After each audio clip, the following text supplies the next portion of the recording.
ஏதாவது கேட்கணும் போல இருந்ததா? ஏதாவது விளங்காத விடயங்கள் இருந்ததா படிப்பிச்சதுல? அப்படி எதுவும் இருந்தா இல்ல எல்லாமோ ஒரு பிரச்சனையும் இல்ல. ஓகே, நான் பிடிஎஃப் ஒன்று பார்க்குறேன். பிடிஎஃப் இருந்தா பிடிஎஃப் போட்டுட்டு பிறகு நான் பிடிஎஃப் பார்த்துட்டு திருப்பி நாங்கள் புக்கை போடுறேன்.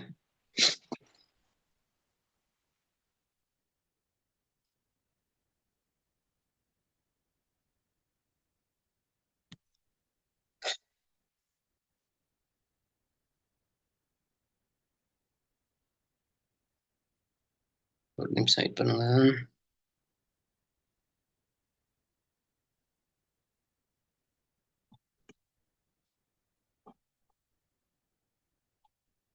இதுல இந்த போராட்டங்கள் தான் இருக்குது. அதுக்கு அடுத்த கட்டம் தான் இருக்கு பிள்ளைகள். இது முதல் கட்டம் தேடுவோம். இது 2வது. நாங்கள் இப்போ இன்னைக்கு படிக்க வேண்டிய விடயங்கள் இதுக்குள்ள உள்ளடங்கி இருக்கும். தொடர்ந்து படிச்சுட்டு போற நேரம் இந்த பிடிஎஃப் நான் உங்களுக்கு ஷேர் பண்றேன். இப்போ நான் புத்தகத்தை போடுறேன். தேடிட்டு இருக்கேன், லேட் ஆகும். புக் எல்லார்ட்டையும் இருக்குதா? ரைட், புக் கிடைச்சிட்டு தானே? ஓகே,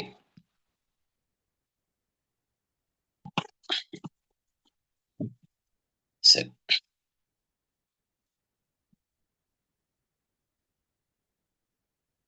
ரைட், இலங்கைக்கு ஆசியா பிரித்தானியருடைய வருகை சம்பந்தமா உங்களுக்கு அன்னைக்கு படிப்பிச்ச விஷயம், இலங்கையில பிரித்தானியர் கவனம் செலுத்தினதுக்கான காரணம் எல்லாம் நாங்கள் படங்களை எல்லாம் காட்டி விளங்கப்படுத்தி விட்டேன் இன்றைக்கு.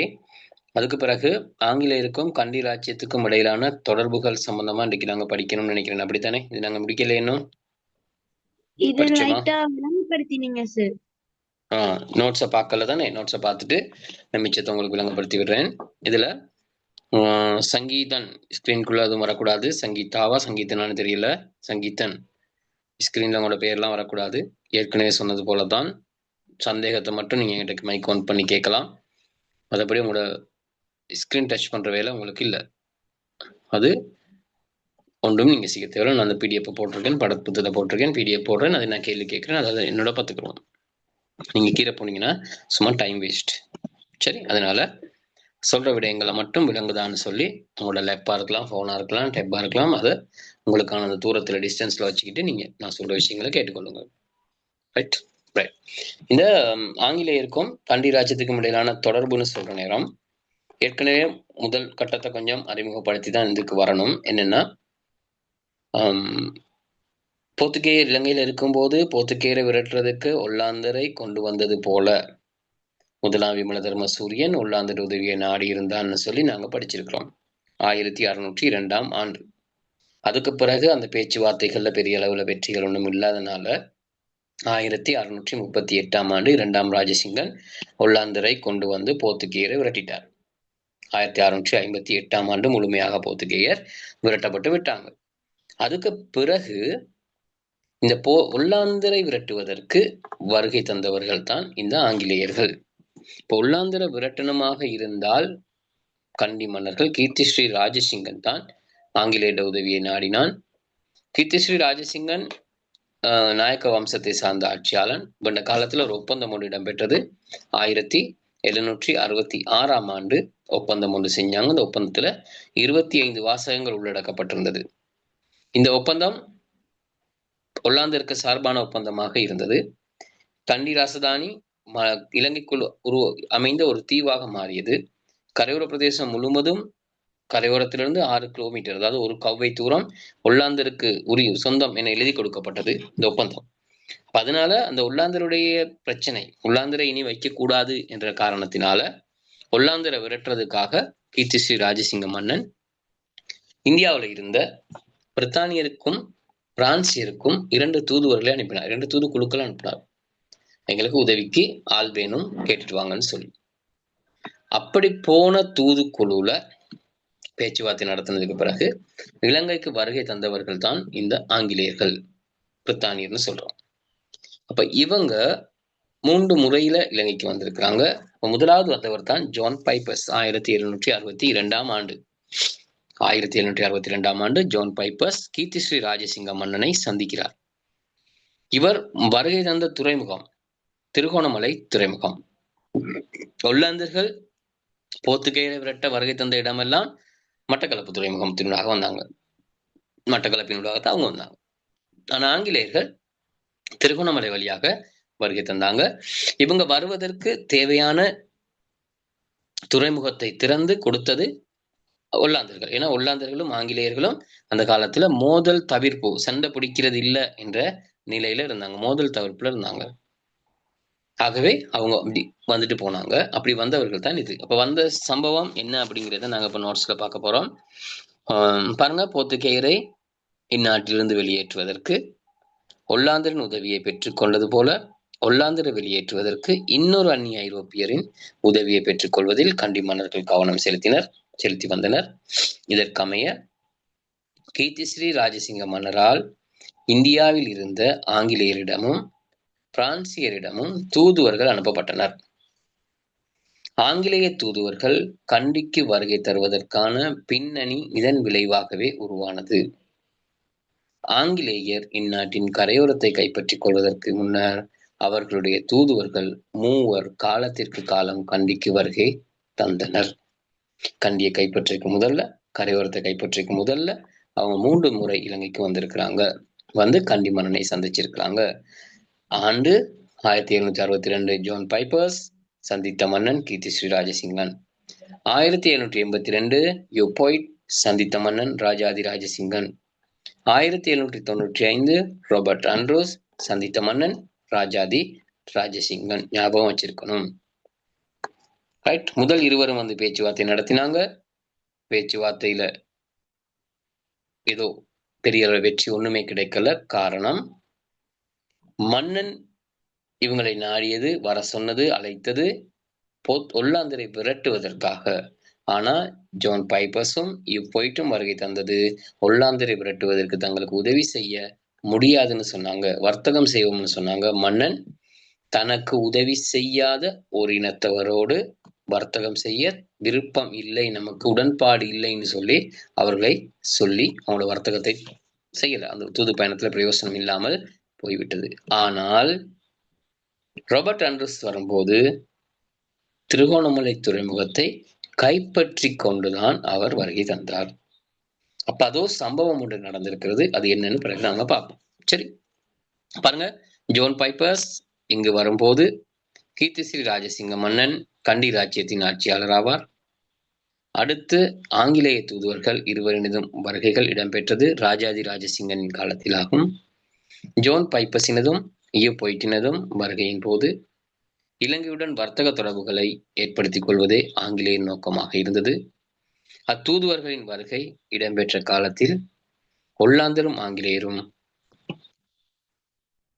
மோதலை தவிர்த்து ஒற்றுமையுடன் இருந்தனர்.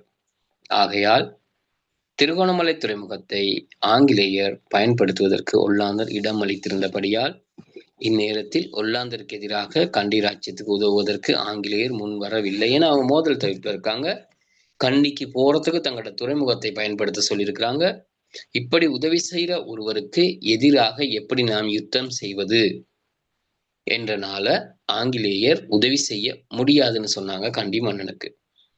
ஆனால் ஒல்லாந்தருக்கு தெரியும், கண்டி மன்னர்கள் ஆங்கிலேயரை அழைத்தது தங்களை விரட்டுவதற்காக என்று. ஏன்னா ஒல்லாந்தரும் அதுக்காகத்தானே வந்தாங்க, போர்த்துகேயர் விரட்டத்தானே வந்தாங்க. அப்ப அவங்களுக்கும் தெரியும். அதனால் அதுக்கு பிறகு அவங்க கண்டி மீது போர் தொடுக்க ஆரம்பிச்சாங்க ஒல்லாந்தர்கள். அது என்னன்னு பார்ப்போம். தனது அரசியல் இலக்கான ஒல்லாந்தரை வெளியேற்றுவதற்கு உதவி செய்யாத ஒரு இனத்தவருடன் வர்த்தகத்தை மேற்கொள்வதற்கு கண்டி மன்னர்கள் விருப்பு கொண்டிருக்கவில்லை. ஆகையால் அவ்விரு தூதுவர்களின் வருகையால் எவ்வித சாதகமான விளைவுகளும் ஏற்படவில்லை. எந்த சாதகமான விளைவும் ஏற்படல. சரியா? இப்போ வந்தாங்க, பேச்சுவார்த்தை நடத்தினாங்க, ரிட்டர்ன் திரும்பி போயிட்டாங்க. ரைட்டா? இப்ப இதுல வந்த ஆட்கள் யாரு, சந்தித்த மன்னர்கள் யாரு என்ற விஷயத்தை மட்டும் ஞாபகம் வச்சுக்கிட்டீங்கன்னா போதும்.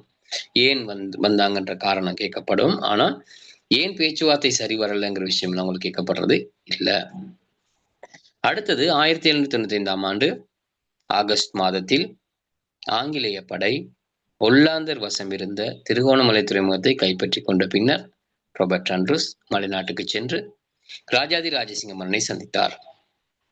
முதல் 2 பேரும் உதவி செய்ய முடியாதுன்னு சொன்னாங்க. ஆனா இவர் ராபர்ட் ஆண்ட்ரூஸ் ஒல்லாந்தரிடமிருந்து திருகோணமலை துறைமுகத்தை போர் செய்து கைப்பற்றி கொண்டார். அப்ப அவங்களுக்குள்ள இருந்த அந்த ஒற்றுமை, அந்த புரிந்துணர்வு இப்ப என்ன செய்தது? இல்லாமல் போனது. அதுக்கு என்ன காரணம்னு நாங்க பார்ப்போம்.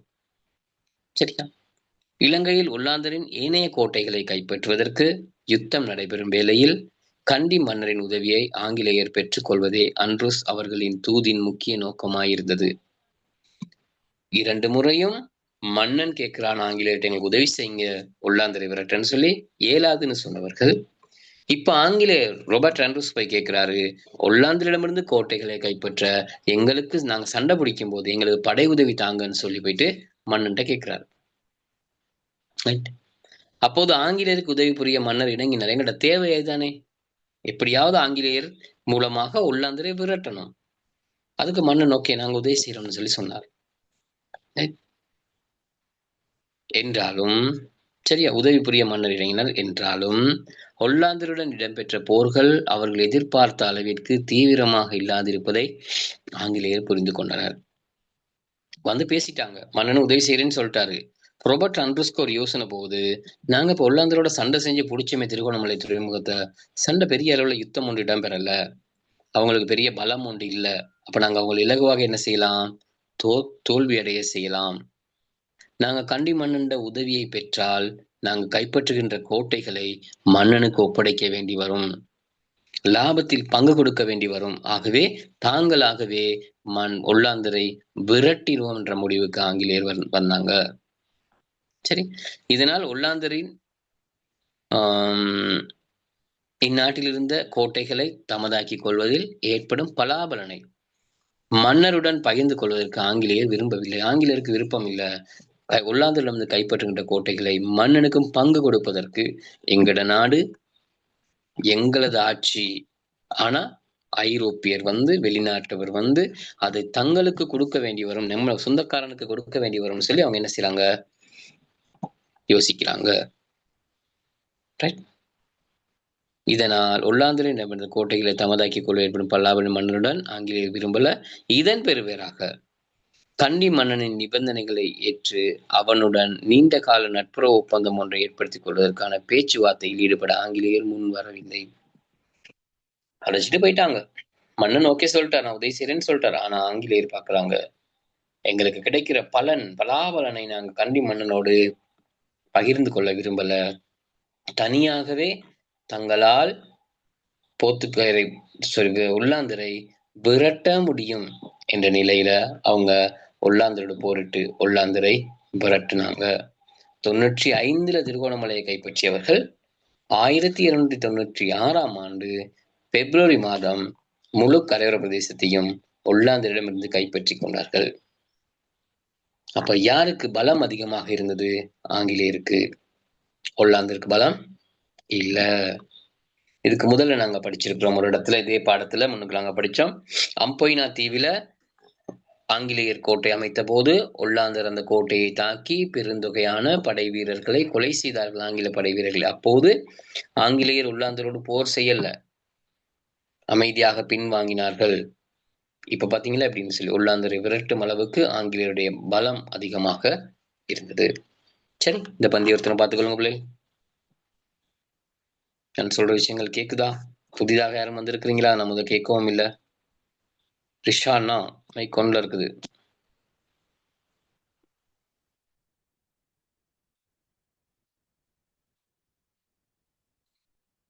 இல்லையா? யாரும் புதிதாக வந்தவர்கள் தானே?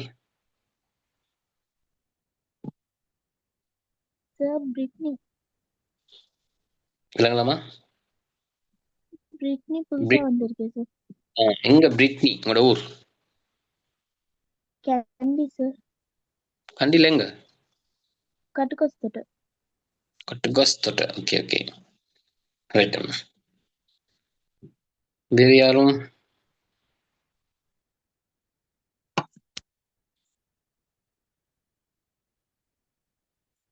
ஓ, ரிஷானோட மைக் ப்ராப்ளம். ஓகே ரிஷானா, சரி. பிள்ளை நான் கதைக்கிறது தெளிவாக கேட்குது தானே? உங்களுக்கு தெளிவா இருக்கு தானே? எதுவும் விளங்கலன்னு சொன்னா கேட்டுக்கொள்ளுங்க. உங்களுக்கான வகுப்பு படிக்க போறது, எக்ஸாம் எழுத போறது நீங்க. உங்களுக்கு என்ன தேவையோ, என்ன விளங்கலையோ உடனே கேட்கலாம். என்ன சந்தேகமோ அதையும் கேட்கலாம். பேப்பர்ஸ் பார்த்துருந்தீங்கன்னா, அல்லது நாங்கள் 10ல படிச்ச விஷயங்கள் உங்களுக்கு எங்கேயாவது பேப்பர்ஸ் பார்க்குற நேரம் உங்களுக்கு ஏதாவது சந்தேகம் வந்தா உடனே கேளுங்க. இதுல என்ன சந்தேகம் இருக்கு, இது என்ன விளங்கலன்னு சொல்லி கேளுங்க.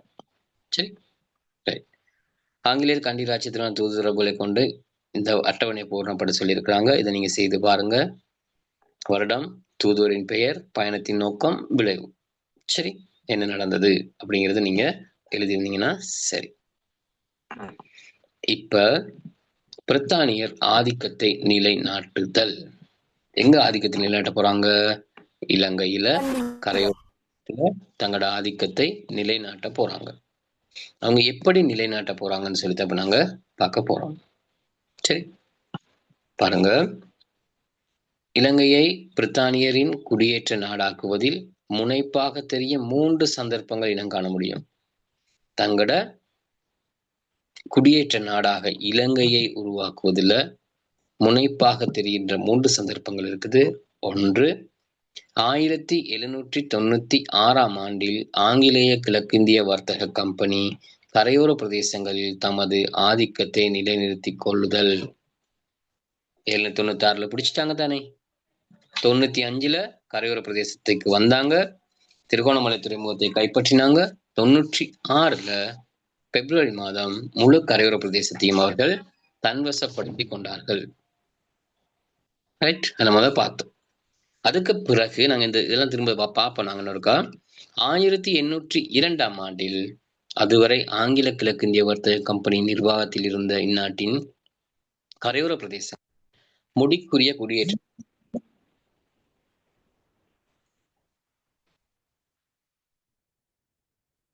சரியா விளங்குதா? கட் பண்ணிட்டேன். சரி, 1802 ஆண்டில் அதுவரை ஆங்கிலேய கிழக்கிந்திய வர்த்தக கம்பெனியின் நிர்வாகத்தில் இருந்த இந்நாட்டின் கரையோர பிரதேசங்கள் முடிக்குரிய குடியேற்ற நாடாக்கப்படுதல். அப்ப 96ல இருந்து அங்கிட்டு நாங்க படிக்கும், பின்பக்கம் படிக்கும் போது இருக்கும். 96ல இருந்து 98 வரை கிழக்கிந்திய வர்த்தக கம்பெனியினுடைய நிர்வாகம் இருந்தது. 98ல இருந்து 802 வரை இரட்டை ஆட்சி இருந்தது. 802க்கு பிறகு முடியாட்சி, பிரித்தானிய மன்னராட்சி உருவாக்கப்பட்டது கரையோர பிரதேசத்துல. அதுக்கு பிறகு 1815 ஆண்டுல கண்டி ராஜ்யத்தை கைப்பற்றி கொண்டாங்க. அது கிரேட் 9ல படிச்ச விஷயம், தெரியான்னு சொல்ல இயலாது. கிரேட் 9ல இதே பாடம், 2ஆம் பாடம் இதே விடயம் இருந்தது. ஞாபகம் இருக்கு தானே? கிரேட் 9 படிச்ச நாள் இஸ்ரலா இருந்தீங்க என்னோட கிளாஸ். கிரேட் 9 ஞாபகம் இருக்கு. சரி, ஓகே ஓகே ரைட். அப்ப 3 முறையில பிரித்தானியர் இலங்கையின் கரையோர பிரதேசத்தை நிர்வாகம் செஞ்சிருக்கிறாங்க. இவங்க முழு நாட்டையும் பிடிச்சது 1815 ஆண்டு. அப்ப 1796 ஆண்டு கிழக்கிந்திய வர்த்தக கம்பெனி இலங்கையின் கரையோர பிரதேசத்தை கைப்பற்றி கொண்டது. 96 பிப்ரவரி மாதம். அன்றிலிருந்து 1798 ஆண்டு வரை கிழக்கிந்திய வர்த்தக கம்பெனி மட்டும் கரையோரத்தை நிர்வாகம் செய்தது.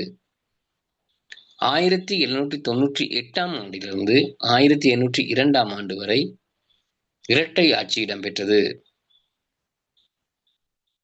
சரி, அதே மாதிரி 1815 ஆண்டு கண்டி ராஜ்யத்தை ஆங்கிலேயர் கைப்பற்றியதோட முழு நாடும் கண்டி ராஜ்யத்துக்கு சொந்தமான பிரித்தானியருக்கு சொந்தமானது. இது சம்பந்தமா நாங்க அடுத்த பேஜ்ல அடுத்த பக்கம் அதை நாங்க படிப்போம். படிக்கும்போது உங்களுக்கு அது தெளிவாக இருக்கும்.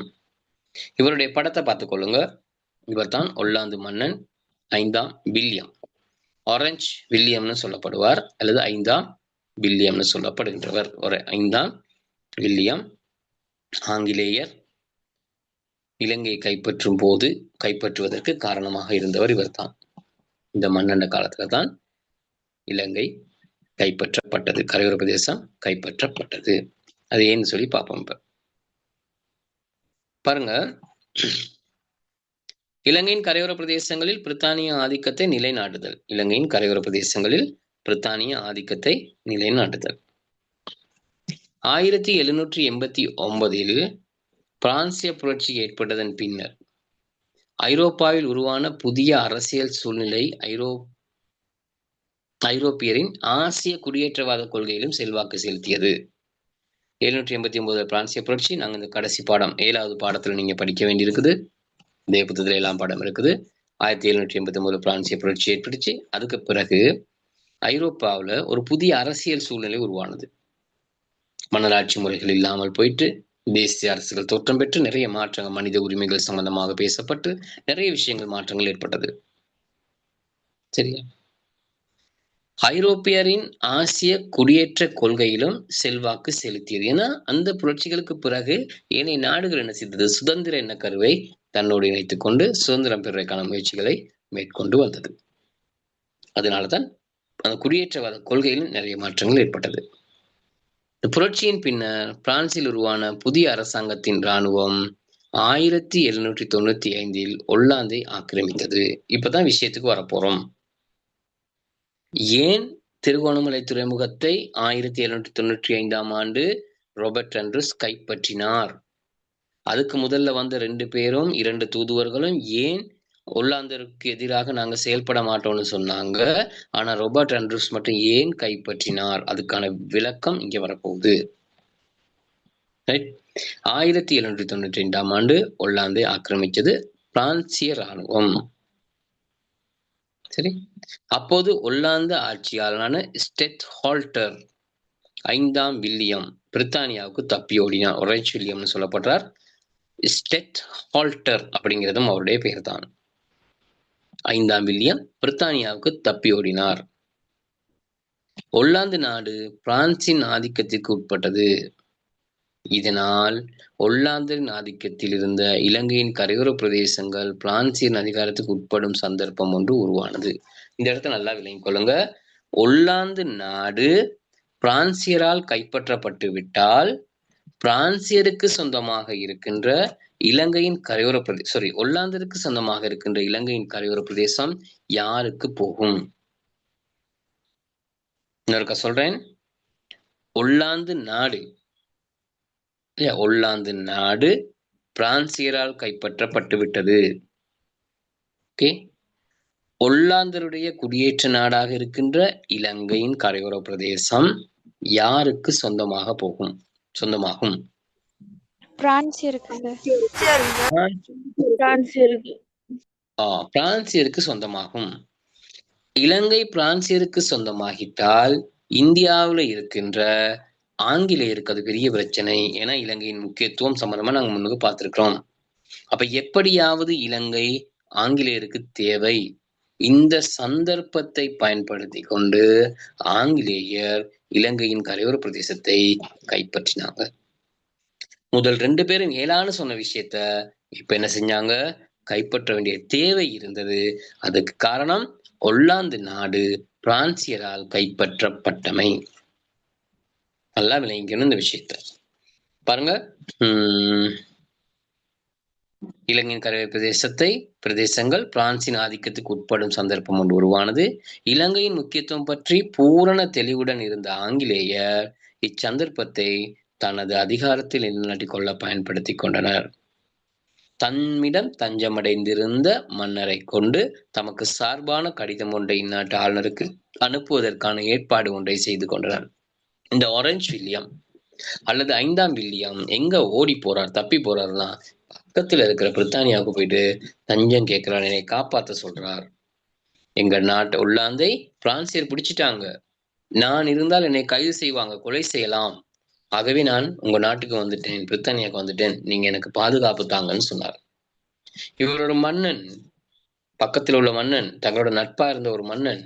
ஆகவே பிரித்தானியா அவருக்கு பாதுகாப்பு கொடுத்து கியூ மாளிகையில் தங்க வைத்தது. பிரித்தானிய மன்னருடைய மாளிகை கியூ மாளிகை. அந்த மாளிகையில் தங்க வச்சாங்க.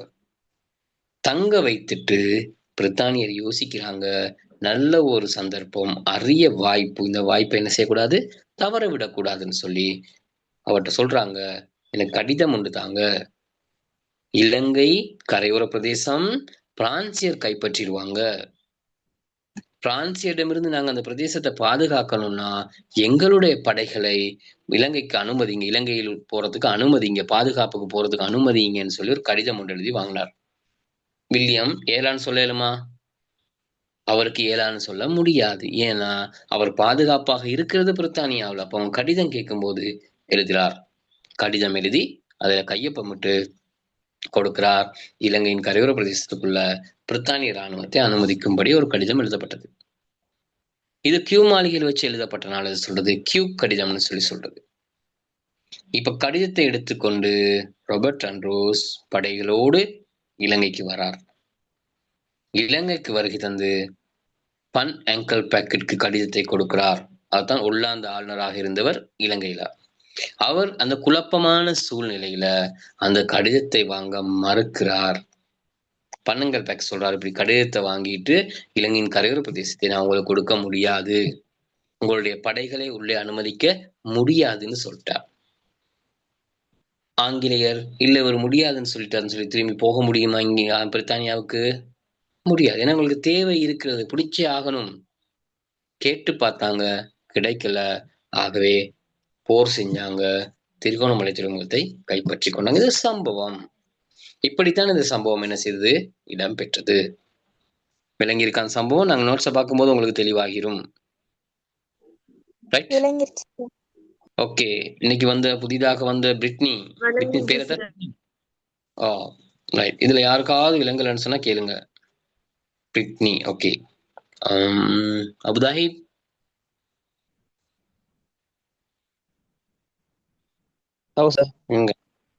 ஓகேயா? விளங்கிட்டா? சங்கீதன் உங்களுக்கு வரையா? அபிஷான் விலங்கலன்னு சொன்னா பிள்ளைகள் ஒன்றும் அவசரம் இல்ல. என்னங்கள பாடம் நான் சொன்னேன் உங்களுக்கு 8ஆம் மாதத்துக்குள்ள பாடம் முடிச்சிருவோம். பாடம் அதுக்குள்ள முடிச்சிருவோம். முடிச்சதுக்கு பிறகு திரும்பி ரிவிஷன் தானே. அப்ப நீங்க அவ்வளவு வேகமாக போகணும். உங்களுக்கு டிசம்பர் எக்ஸாம் இருக்குமே. பெரும்பாலும் உங்களுக்கு டிசம்பர் மாதம் நடக்கும். அப்ப அதுக்குள்ள நாங்க முடிச்சு ரிவிஷன் 10, 11 ரெண்டும் ரிவிஷன் செஞ்சு எல்லாம் முடிச்சிருவோம். சரி, அதனால ஒன்றும் யோசிக்க தேவையில்ல. விளங்காத விஷயங்களை கேட்டுக்கொள்ளுங்க. கிளாஸ்ல தொடர்ந்து இருங்க. டைமுக்கு வந்துருங்க. டைம் 6. இப்போ நாங்கள் 6 மணிக்கு தொடங்கிடுறோமே. 6 இன்னைக்கு கொஞ்சம் லேட்டுனா இடையில நான் ட்ராவல் பண்ணிட்டு இருந்தனால தான் கொஞ்சம் லேட், ஒரு 5 நிமிஷம் லேட். மற்றபடி உங்களோட 6 மணி 6:1 6:2 தொடங்கிடுவோம். சரி பாருங்க. ஒல்லாந்து மன்னன் நம்ம சொன்ன விஷயம் தான் இங்க இருக்கும் பாருங்க. இங்கிலாந்தின் கியூ மாளிகையிலிருந்து எழுதிமையால் அது கியூ கடிதம் எனப்பட்டது. ஒல்லாந்தர் வசமிருந்த இலங்கையின் பிரதேசங்கள் பிரான்சியர் வசமாவதை தடுக்க ஆங்கிலேய படைகளை அப்பிரதேசங்களுக்கு அனுமதிக்கும்படிய கடிதத்தில் எழுத குறிப்பிடப்படுது. உங்களுக்கு ஏற்ற மாதிரி நாங்கள் என்ன செய்யலாம், எழுதி கொள்ளலாம். கியூ கடிதம் என்னன்னு கேட்டா ஒரு கேள்வி வந்துருச்சுன்னு சொன்னா 3 புள்ளி கியூ மாளிகையில் வைத்து எழுதப்பட்டது, அதனால் கியூ கடிதம் அப்படின்னு முடிக்கிறது இல்லை. அது ஒரு புள்ளிக்கான ஒன்வேர்ட் ஆன்சருக்கான விட தானே அது. கொஞ்சம் அதுல என்ன சொல்லப்பட்டதோ அதை எழுதுனீங்கன்னா உங்களுக்கு 3 புள்ளி கிடைக்கும். ஒல்லாந்தர் வசம் இருந்த இலங்கையின் பிரதேசங்கள் பிரான்சியரின் வசமாவதை தடுக்க ஆங்கிலேய படைகளை அப்பிரதேசங்களுக்கு அனுமதிக்கும்படி அக்கடிதத்தில் குறிப்பிடப்பட்டிருந்தது. 1795 பிப்ரவரி மாதம் இந்நாட்டு ஒல்லாந்து ஆளுநரான பன் எங்கல் பெக்கிற்கு அக்கடிதம் கிடைக்கப் பெற்றது. என்றாலும் கடிதத்தில் குறிப்பிடப்பட்டவாறு தமது கோட்டைகளினுள் ஆங்கிலேய படைகளை பிரவேசிக்க செய்வதற்கு ஆளுநர் பின்வாங்கினார். இதனால் 1795 ஆகஸ்ட் மாதத்தில் ஆங்கிலேயரால் ஒல்லாந்தர் வசமிருந்த திருகோணமலை கோட்டை தாக்கப்பட்டது. இத்தாக்குதலால் ஒல்லாந்தர் நிபந்தனையற்ற விதத்தில் அடிபணிந்தனர். தாக்க இயலாத ஒல்லாந்தருக்கு. ஏன் திருப்பி தாக்குறதுக்கு ஒல்லாந்து நாட்டுல இருந்து படை வராது. ஏன்னா மன்னன் இல்ல, மன்னன் தஞ்சம் அடைந்திருக்கிறார் இங்கிலாந்துல, பிரித்தானியாவில. அப்ப இங்க இருக்கிற படைகளை வைத்து மட்டும்தான் அவர் போர் செய்யணும். தெரியும் அவருக்கு, தான் போர் செய்தால் தோற்று போய் விடுவோம்னு தெரியும். அதனால ரைட், முதலாவது சண்டையோடைய அடிபணிந்தார். திருகோணமலை சாவி, கோட்டையினுடைய சாவி ஆங்கிலேயருக்கு வழங்கப்பட்டது. சரி, இந்த கியூ மாளிகை படத்தையும் பார்த்துக் கொள்ளுங்க. திருகோணமலை ஆங்கிலேயர் வசமானதன் பின்னர் அக்காலத்தில் ஒல்லாந்தர் வசம் இருந்த மட்டக்களப்பு, முல்லைத்தீவு, பருத்தித்துறை, யாழ்ப்பாணம், மன்னார் உட்பட கோட்டைகள் பலவும் குறுகிய காலத்தில் ஆங்கிலேயர் வசமாயின. திருகோணமலையை பிடிச்சிட்டா அதுக்கு பிறகு எல்லாம் என்ன செய்தது? வேகமாக ஆங்கிலேயரால் பிடிக்கப்பட்டு விட்டது. பெரிய யுத்தம் ஒன்றும் இல்ல. 1795 பிப்ரவரி மாதம் அளவில் கொழும்பு காலி கோட்டைகளும் ஆங்கிலேயர் வசமானதால் ஆகின. இதனால் ஒல்லாந்தர் வசம் இருந்த இலங்கையின் அனைத்து பிரதேசங்களும் ஆங்கிலேயர் வசமாயின. எல்லாத்தையும் பிடிச்சிட்டாங்க குறிப்பிட்ட காலத்துக்குள்ள. ஒல்லாந்தர் 1638 வந்தாங்க. 1020 வருடம். இப்ப 658 தான் பிடிக்க முடிஞ்சது. 20 வருட காலத்துல தான் பிடிக்க முடிஞ்சது. போர்த்துகேயரை விரட்ட முடிஞ்சது. இவன் ஆங்கிலேயர் 96 வந்தாங்க, 95 வந்தாங்க, 96 முழுவதையும் பிடிச்சாங்க படைபலம். ஒல்லாந்திற்கு மேலும் நட்டம் ஏற்படாத விதமாக பொது உடன்படிக்கையின் கீழ் அமைதியான முறையில் இந்நாட்டிலிருந்து வெளியேறி செல்வதற்கான ஒப்பந்தம் ஒன்று பிப்ரவரி 16 தேதி கையொப்பமிடப்பட்டது.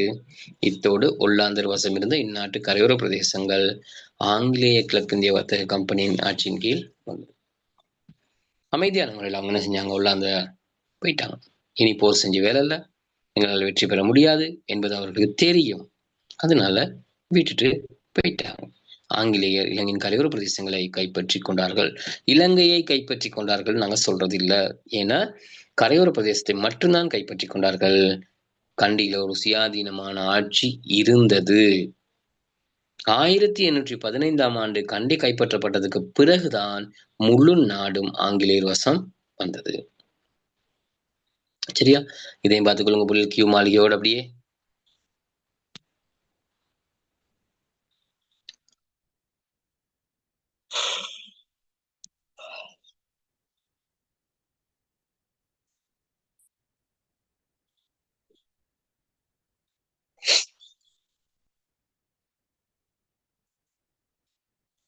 எதுவும் விலங்குலன்னா கேளுங்க, பார்த்துக்கொள்ளுங்க.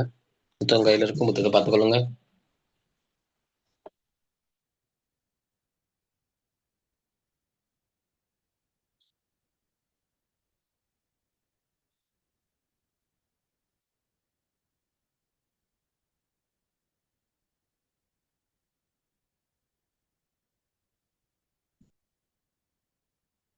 சரி,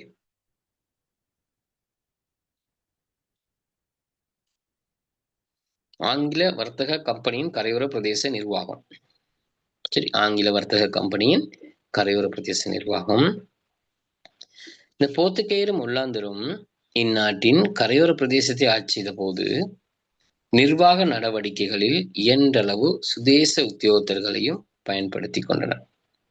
போர்த்துகேயரும் ஒல்லாந்தரும் நாட்டின் கரையோர பிரதேசத்தை ஆட்சி செய்கிற நேரம் நிர்வாக நடவடிக்கைகள்ல முடியுமானவரை இயன்றளவு சுதேச உத்தியோகத்தர்னா இந்த நாட்டில் இருக்கிற தலைவர்கள், இந்நாட்டில் உள்ளவர்கள், இந்நாட்டில் உள்ள சிங்களவர்கள் அல்லது தமிழர்களை ஏற்றுக்கொண்டாங்க. பெரும்பாலும் சிங்களவர்களை சேர்த்துக்கொண்டாங்க.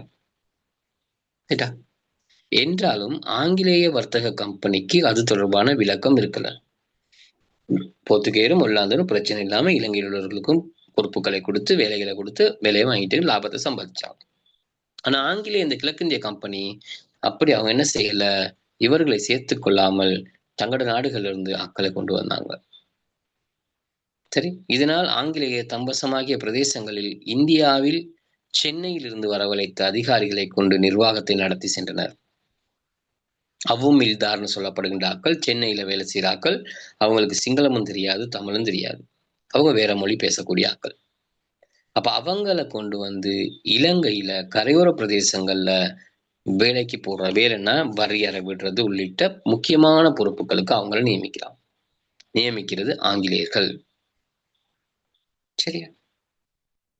1896 98 வரை இந்த நிர்வாக முறை காணப்படும். நான் சொன்னேன் முதலாவது கட்டம்னு சொல்லி 1796 இருந்து 98 வரை இந்த நிர்வாக முறை காணப்பட்டது.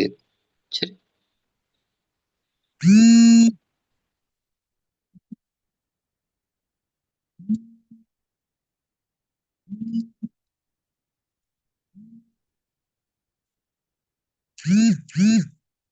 சரி பிள்ளைகள், திரும்பியும் ஒரு கோலம் வந்துட்டு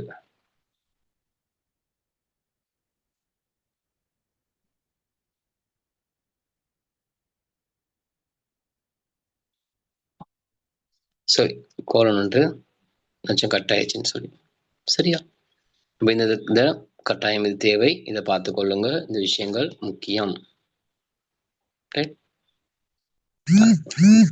அதுக்கப்புறம் பாருங்க, சென்னை நிர்வாகத்தினால் இலங்கையின் கரையோர பிரதேசத்தை நிர்வகிக்க ரெசிடென்ட், இந்த இடங்களை பார்த்துக்கொள்ளுங்க என்னன்னு சொல்லி. சரி, நிர்வாகத்தினால் இலங்கையின் கரையோர பிரதேசத்தை நிர்வகிக்க ரெசிடென்ட், அதாவது வதிவிட பிரதிநிதி ஒருவர் நியமிக்கப்பட்டார். அவரால் வரி வசூலிப்பதற்கு உதவி பரிசோதகர்கள் பலர் நியமிக்கப்பட்டனர். இவர்கள் கலெக்டர் எனப்பட்டனர். இந்த பேர்லாம் வேணும். சிலரும் ஒரு முறை நினைக்கிற மாதிரி ஒரு பேப்பர்ல கேட்கப்பட்டது. இவங்களோட அந்த சென்னை உத்தியோகத்தர்கள் அல்லது ஆங்கிலேயர்களால் இலங்கையின் கரையோர பிரதேச நிர்வாகத்துக்காக நியமிக்கப்பட்ட அதிகாரிகள் 3 குறிப்பிடுகிற கேள்வியும் வந்திருந்தது. சரியா? அதுல வதிவிட பிரதிநிதி நியமிக்கப்பட்டிருக்கிறாரு. அவரால் வரி வசூலிப்பதற்கு உதவி பரிசோதகர்கள் பலர் நியமிக்கப்பட்டிருக்கிறாங்க. இவங்களை கலெக்டர்னு சொல்லியிருக்கிறாங்க. இவர்களின் நிர்வாக மையம் கச்சேரி எனப்பட்டது. இவ்வாறே இலங்கையில் கச்சேரி முறை ஆரம்பிக்கப்பட்டது ஆங்கிலேயர் காலத்துல. கலெக்டர்களுக்கு உதவியாக மேலும் அதிகாரிகள் பலர் நியமிக்கப்பட்டிருந்ததோடு அவர்கள் அவுமில்தார்கள் எனப்பட்டனர். இந்த அவுமில்தார்கள் தான் வரி அறவிட்டவர்கள். இவங்களால தான் கரையோர பிரதேசத்துல பிரச்சனை இடம்பெற்றது. சரியா? இவர்களின் உதவிக்கு மேலும் அதிகாரிகள் நியமிக்கப்பட்டிருந்தனர். இவ்வதிகாரிகள் அனைவரும் கலெக்டர்மாரின் மேற்பார்வையின் கீழ் வரி வசூலிக்கும் நடவடிக்கைகளில் ஈடுபட்டு இருந்த ஒரு நிர்வாக முறை. நிறைய பேர் நினைச்சிருக்காங்க, அதுல இருந்திருக்கிறாங்க. இவ்வளவு பேர் இருந்தனால தான் இங்க என்ன செஞ்சிருக்குது, பிரச்சனை வந்திருக்குது. சரி, அந்த முதலாவது பந்தியை பார்த்துக்கொள்ளுங்க பிள்ளைகள். வேகமா போற மாதிரி இருக்குதா? இருந்தா சொல்லுங்க. இல்ல சார். முதல் பந்தியை பாருங்க. நியமிக்கப்பட்ட ஆட்களை மார்க் பண்ணிக்கொள்ளுங்க. ரெசிடென்ட், வதிவிட பிரதிநிதி ஒருவர். அவரால் வரி வசூலிப்பதற்கு உதவி பரிசோதகர்கள் பலர் நியமிக்கப்பட்டிருக்கிறாங்க. அவங்க கலெக்டர்னு சொல்லப்பட்டிருக்கிறாங்க. அவங்களோட நிர்வாக மையம் கச்சேரி எனப்பட்டிருக்கிறது. இலங்கையின் கச்சேரி முறை இங்க தான் ஆரம்பிக்கப்பட்டது. கச்சேரி முக்கியம். இன்னைக்கு எங்களோட பிறப்பு, இறப்பு சான்றிதழ், வாகன பதிவு எல்லாம் நிறைய அங்கத்தான் எடுக்கிறாங்க. லைசன்ஸ், கச்சேரி. கலெக்டருக்கு உதவியாக அதிகாரிகள் பலர் நியமிக்கப்பட்டிருக்கிறாங்க. அவங்க தான் அவுமில்தார்கள். இந்த அவுமில்தார்களுக்கு உதவியாக மேலும் அதிகாரிகள் நியமிக்கப்பட்டிருக்கிறாங்க. இவங்க எல்லாமே கலெக்டர்மாரின் மேற்பார்வையின் கீழ் வரி வசூலிக்கும் நடவடிக்கைகளில் ஈடுபட்டு வந்திருக்கிறாங்க. இந்த ஆங்கிலேய வர்த்தக கம்பெனியின் நிர்வாகத்தின் கீழ் முதலியார் எனப்பட்ட சுதேச உத்தியோகத்தர்கள் கவனிப்பாரற்று விடப்பட்டனர். இந்த முதலியார்னு சொல்றது யாருன்னு சொன்னா, இவ்வளவு காலம் இலங்கையில மன்னராட்சி காலத்திலிருந்து முற்பட்ட ஆரம்ப காலத்திலிருந்து வரி வசூலித்து வந்த முக்கியமான ஆட்கள் இந்த முதலியார்னு சொல்றாக்கள். இவங்கத்தான் பரம்பரையாக இந்த வேலையை செஞ்சுட்டு வந்த முக்கியமானவர்கள். முக்கியமான பதவி தான் அது. வரி வசூலித்தல்னு சொல்ற முக்கியமான நிர்வாகம் சம்பந்தமான விஷயங்கள். இன்னைக்கு நிறைய விஷயம் முக்கியமான விஷயமா இருந்தது. இவங்களுக்கு இப்ப வேலை இல்லை. இவங்களை போர்த்துகேயரும் ஒல்லாந்தரும் இவங்களை வச்சுதான் அந்த வேலையை செஞ்சுட்டு போனாங்க. ஆனா ஆங்கிலேயர் என்ன பண்றாங்க, இவங்களை இல்லாம இவங்களை விலக்கிட்டு இந்த சென்னையிலிருந்து கொண்டு வரப்பட்ட இவங்களை நியமிக்கிறாங்க. இப்ப இவங்களுடைய பதவி போய்விட்டது. இவங்களுக்கான கௌரவம், மதிப்பு, மரியாதை எல்லாமே போய்விட்டது. சும்மா இருப்பாங்களா? கிளர்ச்சிக்கு காரணமாக அமைந்தது. மேலே குறிப்பிடப்பட்ட பதவிகளுக்கு தேவையானோர் சென்னையிலிருந்து இந்நாட்டுக்கு அழைத்து வரப்பட்டிருந்தனர். இவர்களுக்கு இந்நாட்டின் மொழி, கலாச்சாரம், சம்பிரதாயங்கள் போன்றவற்றில் அனுபவம் ஏதும் இருக்கவில்லை. அவ்வாறான அதிகாரிகள் குழுவினரிடம் சிவில் நிர்வாக, நீதி நடவடிக்கைகள் போன்ற பொறுப்புகள் ஒப்படைக்கப்பட்டிருந்தபடியால் நிர்வாக அதிகாரிகளுக்கும் பொதுமக்களுக்கும் இடையே இடைவெளி அதிகரிச்சென்றது. சரி, இவங்களுக்கு என்ன கொடுக்குறாங்க? கலாச்சாரம் தெரியாது, சம்பிரதாயம் தெரியாது, மொழி தெரியாது. அவங்க வேற பேசுறாங்க மொழி, நாங்க வேற மொழி பேசுறோம். ஒண்ணுமே தெரியாது, எங்களுக்குள்ள தொடர்பாடல் இல்ல.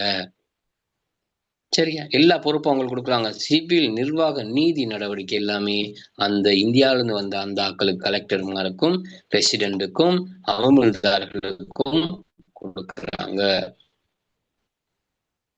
சரியா? இதனால நிர்வாக அதிகாரிகளுக்கும் பொதுமக்களுக்கும் இடையில் இடைவெளி அதிகரிக்குது. ஏன்னா நம்ம ஒண்ணும் பேச இயலாது அவன்கிட்ட. என்னத்த கேட்கிறது? நாங்க சொல்றது அவனுக்கு விளங்காது. அவன் சொல்றது நமக்கு விளங்காது. அப்ப 2 பேருக்கும் இடையில அந்த இடைவெளி அதிகரிச்சுன்றது. இதே முதலியாரா இருந்திருந்தால், எங்கட பிரச்சனைய நாங்க அவங்கட்ட போய் சொல்லுவோம். இல்லையா? அவங்களோட பிரச்சனைய எங்களுக்கு சொல்லுவோம். கேட்போம். பிரச்சனை முடிஞ்சது. ரைட்? அதையும் பார்த்துக் கொள்ளுங்க பிள்ளைகளே.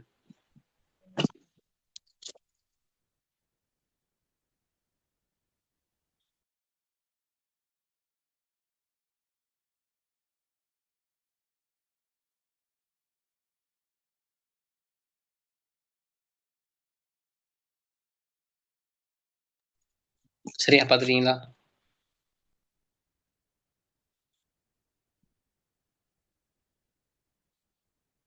ஓ சார்.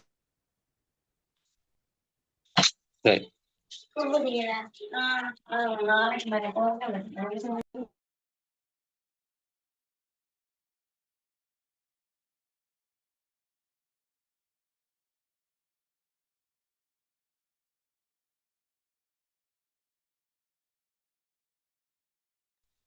சரி.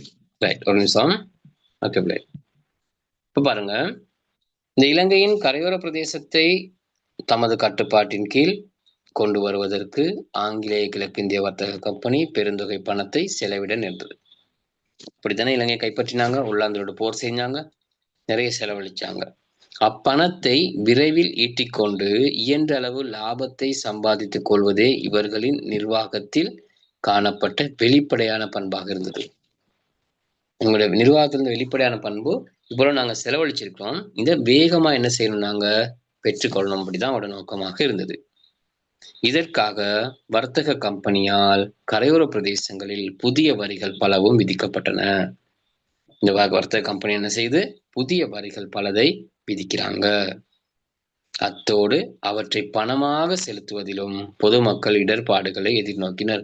புதிய வரி விதிக்கிறாங்க, அதோட என்ன செய்யறாங்கன்னு சொன்னா பணமா கேட்கிறாங்க. இவ்வளவு காலம் உங்க பொருளா தான் வரி கொடுத்தாங்க, தங்களோட விவசாய உற்பத்திகள்ல பங்கு கொடுத்தாங்க.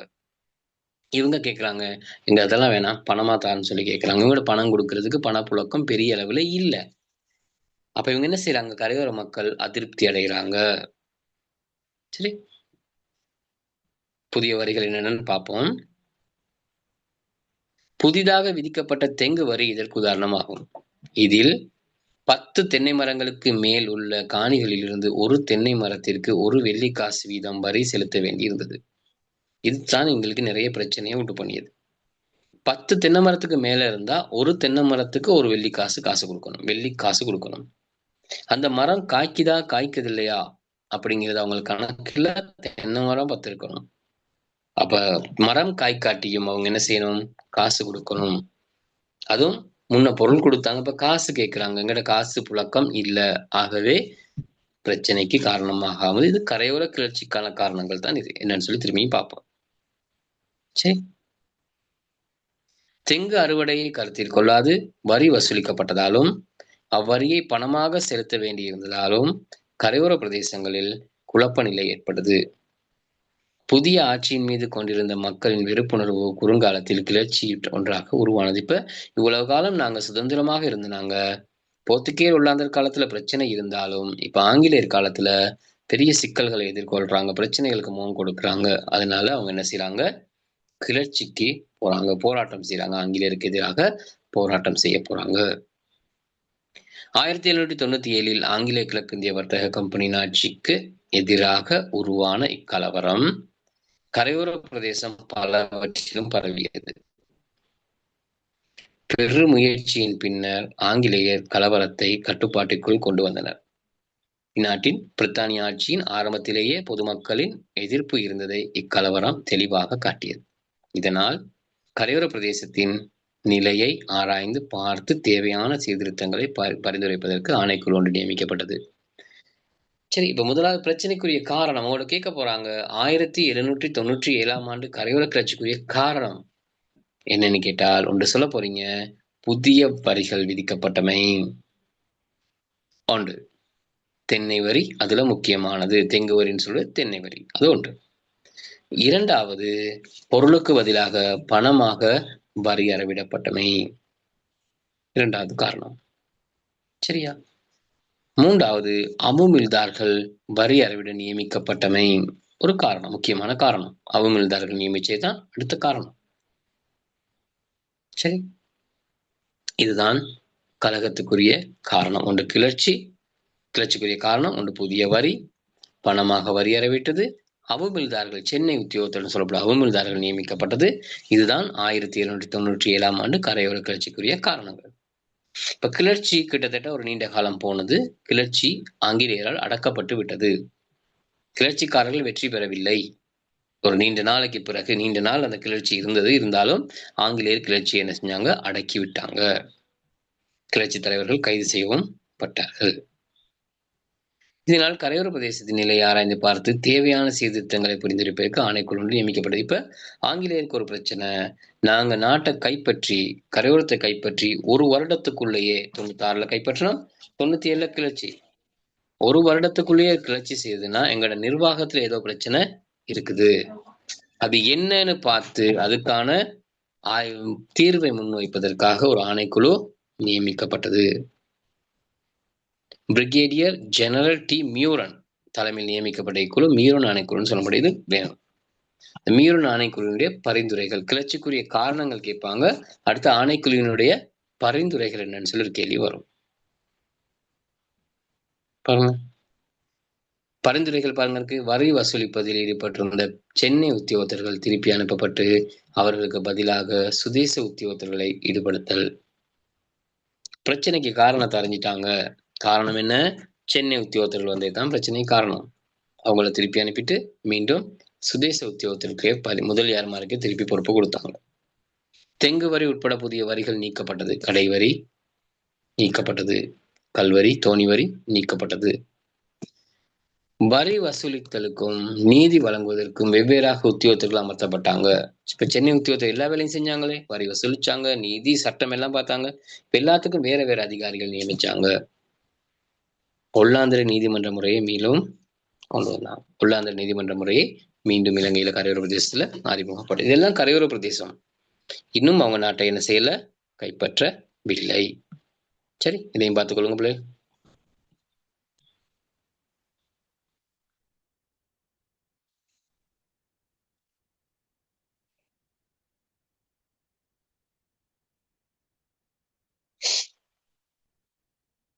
கேட்கணுமா? கேளுங்களும்.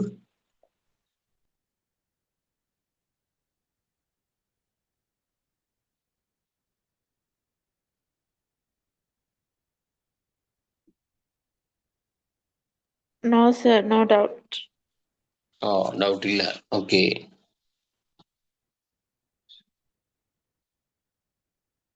சரி, ஓகே. அது கீழே உள்ள பாருங்க. இந்த 1898 அக்டோபர் மாதத்திலிருந்து இந்நாட்டு கரையோர பிரதேசங்கள் ஆங்கிலேய நிர்வாகத்தில் சில மாற்றங்கள் ஏற்பட்டன. இப்ப இந்த கிளர்ச்சி செஞ்சதுக்கு பிறகு சில மாற்றங்கள் ஏற்படுத்தினாங்க. இதற்கமைய நிர்வாகம் மற்றும் அரசியல் நடவடிக்கைகளை மேற்கொள்வதற்கு பிரித்தானிய அரசால் ஆளுநர் ஒருவர் நியமிக்கப்பட்டார். முதலாவது ஆளுநராக பிரெட்டிக்னோத் இலங்கைக்கு வந்தார். கரையோர பிரதேசத்துக்கான பிரித்தானியாவுடைய முதலாவது ஆளுநர் பிரெட்டிக்னோத். ஏன்னா இப்ப முதல் தடவையாகவே பிரச்சனை வந்துருச்சு. தொடர்ந்து அந்த பிரச்சனை வந்து கொண்டிருக்கும். அப்ப எங்களுக்கு லாபத்தை பெற்றுக்கொள்ள முடியாது. அதனால ஒரு ஆளுநர் நியமிச்சு நிர்வாகத்தை ஆளுநர் கட்டுப்பாட்டு கீழே கொண்டு வராங்க. கரையோர பிரதேசங்களை கைப்பற்றும் போது வர்த்தக கம்பெனிக்கு செலவான பணத்தை மீள பெற்றுக் கொள்வதற்காக வரி வசூலிக்கும் உரிமை தொடர்ந்தும் வர்த்தக கம்பெனிக்கு வழங்கப்பட்டது. ஆளுநர் வந்தாலும் ஆளுநர் ஒரு செயற்பாடை பார்ப்பாரு. கம்பெனி மீண்டும் என்ன செய்து வர்த்தக செயற்பாட்டை கம்பெனி தான் தொடர்ந்து பார்க்குது. அரசியல் நடவடிக்கைகள் பிரித்தானிய அரசாங்கத்தாலும், இதை மார்க் பண்ணிக்கொள்ளுங்க, பொருளாதார நடவடிக்கைகள் வர்த்தக கம்பெனியாலும் மேற்கொள்ளப்பட்ட இந்நிர்வாக முறை இரட்டை ஆட்சி முறை என குறிப்பிடப்பட்டது. இரட்டை ஆட்சின்னு இதுதான் சொல்றாங்க. பொருளாதார நடவடிக்கைகளை வர்த்தக கம்பெனி பார்க்குது, நிர்வாக செயற்பாடுகளை பிரித்தானிய அரசு பார்க்குது.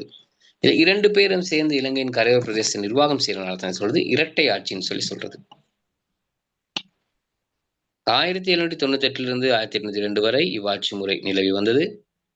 இரட்டை ஆட்சியில் ஆளுநர் பிரித்தானிய முடிக்கு பொறுப்பு சொல்ல வேண்டியவராக இருந்ததோடு வர்த்தக கம்பெனியின் பணிப்பாளர் சபையின் ஆலோசனைகளையும் பின்பற்ற வேண்டியவர்களாக இருந்தனர். 2 பேரும் சேர்ந்து செயற்பாடு செய்யணும். ஆளுநர் நோத்திற்கு வர்த்தக கம்பெனி உத்தியோகத்தின் ஒத்துழைப்பு போதிய அளவில் கிடைக்கவில்லை. கம்பெனி என்ன செய்யல, ஒத்துழைப்பு கொடுக்கல. இரட்டை ஆட்சியில் காணப்பட்ட இவ்வாறான குறைபாடுகளால் 1802 அம்முறை முடிவுக்கு கொண்டு வந்து இந்நாட்டின் கரையோர பிரதேசம் முடிக்குரிய குடியேற்ற நாடாக்கப்பட்டது. அதிலிருந்து பிரதேச நிர்வாக நடவடிக்கைகள் முழுமையாக பிரித்தானிய அரசின் கீழ் கொண்டு வரப்பட்டது. இதான் முடி ஆட்சி. நான் முன்னுக்கு பார்த்தோம் 1802 சொல்லி.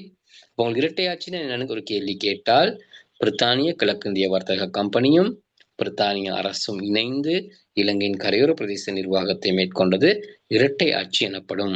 இலங்கை நிர்வாகம் இல்ல, இலங்கையின் கரையோர பிரதேச நிர்வாகம். நான் இலங்கை நிர்வாகம்னு சொல்லாததுக்கு காரணம், கரையோர பிரதேசம் மட்டும்தான் ஆங்கிலேய கட்டுப்பாட்டுக்குள்ள இருக்குது. கண்டியில சுயாதீனமான ஒரு ஆட்சி இருக்குது, மன்னர் இருக்கிறாரு. சரி, இந்த பந்தியில பார்த்துக்கொள்ளுங்க.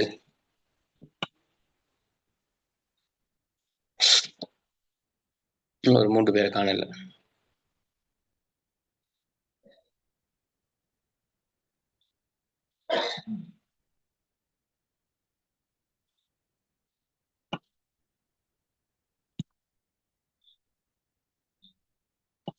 முழுமையா வச்சு பாருங்க. இதுக்கு முன்னுக்குள்ளதையும் பாருங்க பிள்ளை. நாங்க அடுத்த தலைப்புக்கு போறோம். இவ்வளவு நேரம் படிச்சது ஃபுல்லா பாருங்க.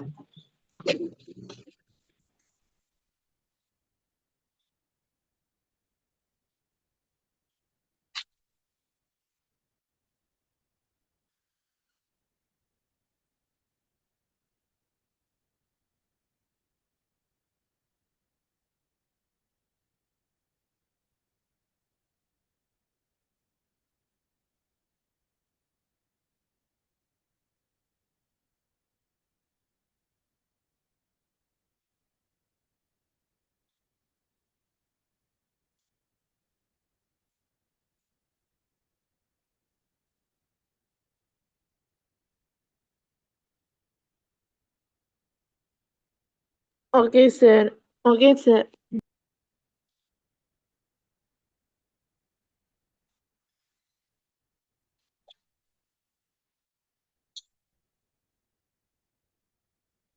பாத்துறீங்களா?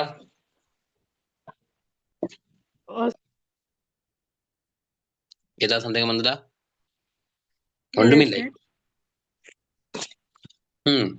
Very good. சந்தேகம் இல்லை. எல்லாம் தெளிவா இருக்கிறோம். அதே பெரிய வெற்றி தான் இல்லையா?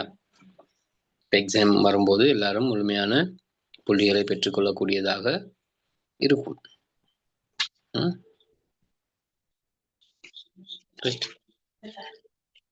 இவ்வளவு நேரம் பார்த்ததை ஞாபகப்படுத்த முடியுமா யாருக்காவது ஒரு விஷயமா?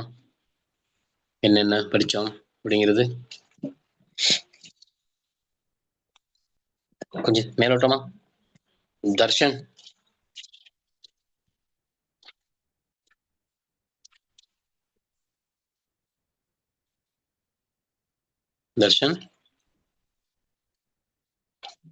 கோஷான், ஹஜாரா இருக்கிறீங்க. யாராவது ஒரு ஆள்?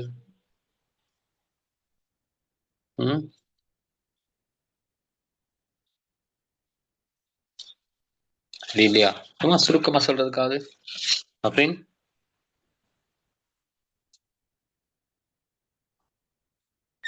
எல்லாம் இலங்கையில 1762ஆம் ஆண்டு ஒரு ஆங்கிலேய தூதுவன் வந்திருக்கார்.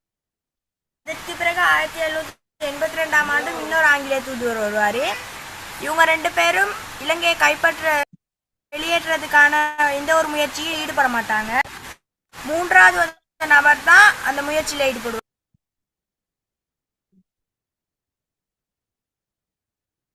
ஓகே, பேசுங்க தர்ஷன்.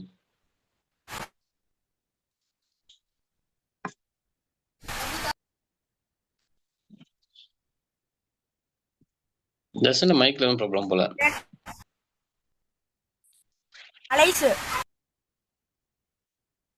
மலையா? ஓ சார். எங்க மலை? எங்க ஊரோட தர்ஷன்? பழுத்துறை சார். பழுத்துறை மழை பெய்யுதா? சத்தம். ஓகே தர்ஷன், அப்ப நீங்க கவனம். பாருங்க அவரோட மலை எவ்வளவு சத்தம் கேக்குதுன்னு சொல்லி. வேற எங்கேயும் மழை இல்லை, நமக்கு கொஞ்சம் பரவாயில்ல, மழை இல்லை.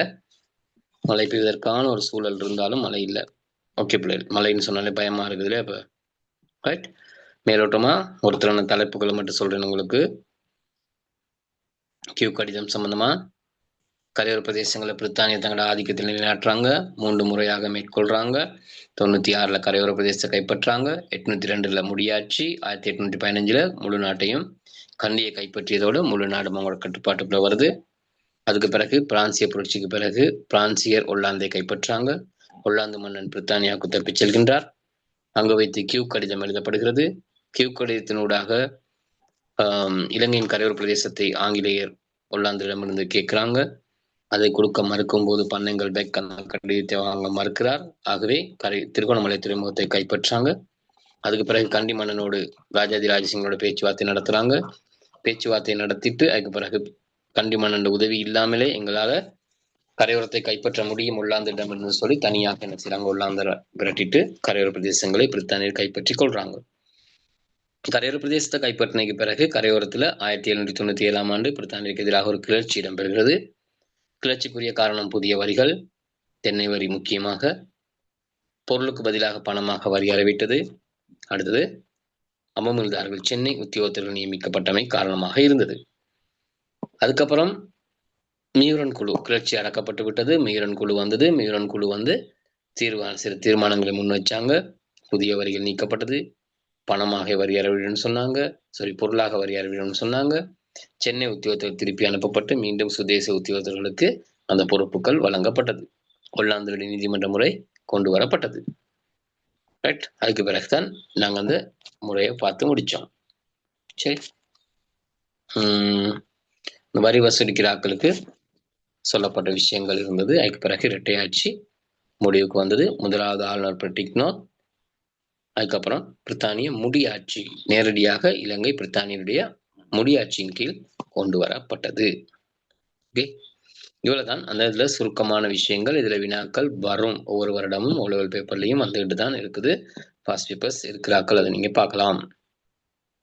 ஓகே,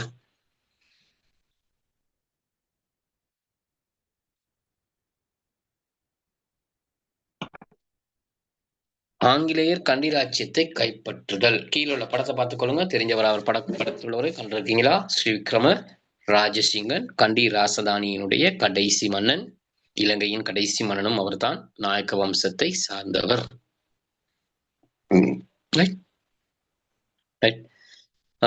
இயற்கை பாதுகாப்புடைய கண்டி நகரத்தினுடைய படம் ஒன்று இருக்குது. புத்தகத்திலும் இந்த படம் தரம் 10 புத்தகத்துல போடப்பட்டிருந்தேன்னு நினைக்கிறேன் இல்லையா? கண்டியினுடைய அந்த காலத்துல, இப்ப இந்த கண்டி இப்படி இல்லை, நிறைய கட்டிடங்களோட, நிறைய காடுகள் அழிக்கப்பட்ட நிலையில இன்னைக்கு மண் சரிவோட இருக்குது இல்லையா? அப்ப இந்த கண்டி இயற்கை பாதுகாப்புடனான கண்டி ராஜதானி அந்த காலத்திலிருந்து நடத்தான் நீண்ட காலம் அது என்ன செஞ்சது, நிலைத்திருந்தது. யாராலையும் கைப்பற்ற முடியாமல் நிலைத்திருந்ததுக்கு அதுதான் காரணம். சரி, யாரோ ஒருத்தர் மைக் கொண்டு இருக்கு. சரி, இங்க பாருங்க, 1798ஆம் ஆண்டில் ராஜாதி ராஜசிங்க மன்னன் மரணிக்கும் போது கண்டி அரசியல் சிம்மாசனத்திற்கு உரிமையாளர்களாக நாயக்க இளவரசர் இருவர் இருந்துள்ளதாக தெரிய வருகிறது. ஒருவர் கண்ணுசாமி, மற்றவர் முத்துசாமி. அப்போது கண்டி அரசின் தலைமை பிரதானியான பிரிமத்தலாவையின் ஏற்பாட்டிற்கமைய கண்ணுசாமி இளவரசர் ஸ்ரீ விக்ரம ராஜசிங்கம் என்னும் நாமத்துடன் மன்னராகப்பட்டார். முத்துசாமி இளவரசர் பாதுகாப்பு கருதி ஆங்கிலேயரிடம் தஞ்சம் அடைந்தார். இப்ப ஏன் இது சொல்ல வராங்கன்னு சொன்னா, இந்த காலகட்டத்துல, கண்டியினுடைய இறுதி காலகட்டத்துல பிரதானிகளுடைய அதிகாரம் மேலோங்கி காணப்பட்டது. பிரதானிகள் அரச சபையில தங்களோட அதிகாரத்தை மேலோக்கி வச்சிருந்தாங்க. இது எப்ப வந்ததுன்னு சொன்னா, வீர பராக்கிரம 2ஆம் விஜயராஜசிங் 2ஆம் விமலதர்ம சூரியன் காலத்திலேயே ஆரம்பிக்கப்பட்டு விட்டது. 2ஆம் ராஜசிங்கன் பலமான வீரமான மன்னன், ஒன்றும் செய்ய முடியல. ஒல்லாந்தரை முழுமையாக இலங்கையிலிருந்து வெளியேற்றியவன் அவன், சிறந்த ஒரு வீரன். ஆனா அவனுக்கு பிறகு ஆட்சிக்கு வந்த அவனுடைய மகன் அந்த அளவு வீரமானவன் அல்ல. அவன் கண்டி ராஜஸ்தானியை பாதுகாத்து கொண்டான். ஆனா பெரிய வீரமானவன் இல்லை. அவனோட காலத்துக்கு பிறகு கொஞ்சம் கொஞ்சமாக கண்டி அரசியல்ல நாயக்க வம்சத்தினுடைய ஆட்சி அதுக்கு பிறகு ஆரம்பிக்குது. அந்த நேரம் பிரதானிகளுடைய அதிகாரம் மேலோங்க ஆரம்பிக்குது. அந்த பிரதானிகளுடைய அதிகாரம் உச்சத்துல இருக்கிற கட்டம் தான் இந்த ராஜாதி ராஜசிங்கன் மரணிக்கின்ற காலகட்டம்.